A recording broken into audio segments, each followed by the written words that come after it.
Katulad ng ibang OFW, hindi naging madali para kay Inday Abel Bisaya na iwan ang kanyang mga mahal sa buhay sa Pilipinas para magtrabaho sa Japan.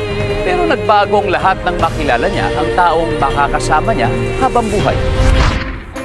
Meron din kaming mga kanya-kanyang trabaho. Si Dana naman ay nagtatrabaho sa machinery company. Ako naman, nagtatrabaho ako sa isang processing food.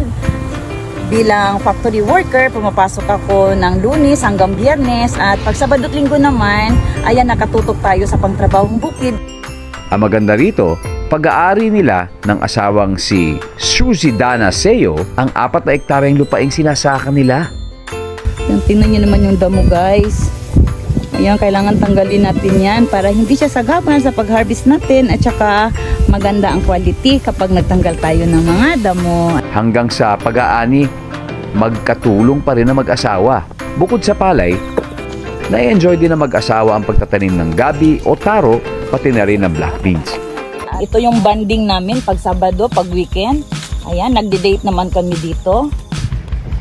Okay, ayan ka-farmer. Ito po yung na-harvest natin ngayon. May 6 na container tayong nakukuha. Dinadala natin sa market at sa awa ng Panginoon, laking tulong siya pag naalagaan natin yung mga tinatanim natin. Medyo malaki naman ang kita sa pagtatanim namin sa ngayon. Hindi naman lahat ganito ang pamumuhay. Nagkataon lang na ito ang buhay ko.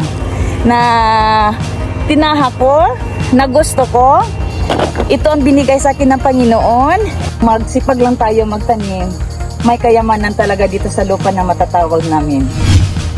Sa Pilipinas man o sa Japan, gaya ni Inday Abel Bisaya, ang mga magsasaka ay mga tunay na bayani ng lipunan.